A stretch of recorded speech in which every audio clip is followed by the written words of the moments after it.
Lalu jika sudah menikah, katanya harus ada keterbukaan dan kejujuran. Lalu apakah seorang suami istri boleh saling menceritakan masa lalu hubungan dengan mantannya dulu? Bagaimana jika salah seorang dari suami istri itu memancing pertanyaan yang menjurus ke masa lalu? Bolehkah berbohong atau lebih baik diam? Jangan dijawab, saya sudah bilang tadi jawabannya kan. Jangan dijawab dan tidak perlu. Antum yang hadir sini, teman-teman yang sudah hadir di taklim harus tahu. Jangan pernah nanya pasangan, kamu dulu pernah pacaran enggak? Kamu pernah dicium enggak? Kamu pernah disentuh enggak? Enggak usah, untuk apa nyakitin hati antum? Ini loh sekarang istri saya depan mata saya, alhamdulillah nikmatin. Udah, ini loh suami saya sekarang saya nikmatin, selesai. Enggak usah tanya yang masa lalu, ke depan. Bagaimana caranya masuk surga, gitu kan? Itu aja. Bolehkah kita bertanya dengan tidak berniat menuduh ke calon pasangan hidup kita tentang masa lalunya? Sama ini, enggak usah nanya. Misalnya kita ingin tahu pasangan itu masih perawan atau tidak mungkin ya. Apakah kamu pernah berzina? Lalu apakah pihak yang ditanya boleh menjawab jujur atau bohong untuk menuruti jika memang ada aib? Jadi teman-teman sekalian tidak usah ditanya. Saran saya nggak usah nanya.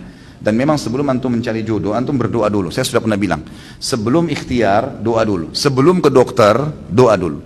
Supaya Allah jadikan dokter dan obatnya penyebab sembuh. Itu yang harus kita lakukan.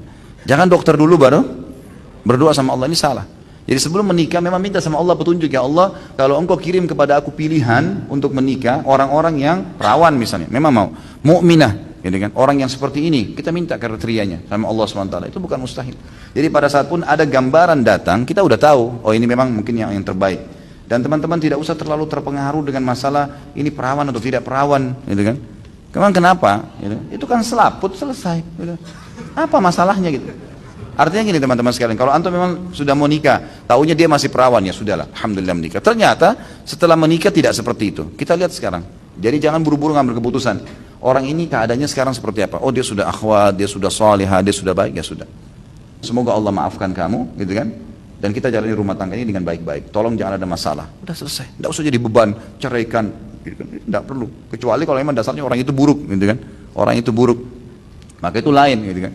Mencurigakan, membuat hati tidak tenang, itu lain ya. Ada kasus di Saudi, begitu dia masuk malam pertama dengan istrinya, kisah nyata ya. Baru dia masuk ya, mungkin sehitungan 10 menit, 15 menit dia keluar dari kamarnya, lalu dia mengatakan pada orang tuanya, saya sudah ceraikan istri saya. Tanya sama orang tuanya, kenapa kok bisa begitu?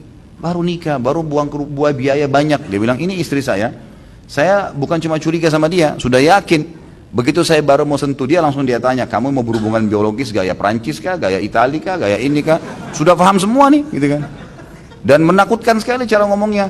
Mengatakan kalau langsung tanpa sebab, udah mengatakan pernah berpacaran sama orang dari ini, orang dari situ, orang dari sini. Wah ini sudah kacau semua nih.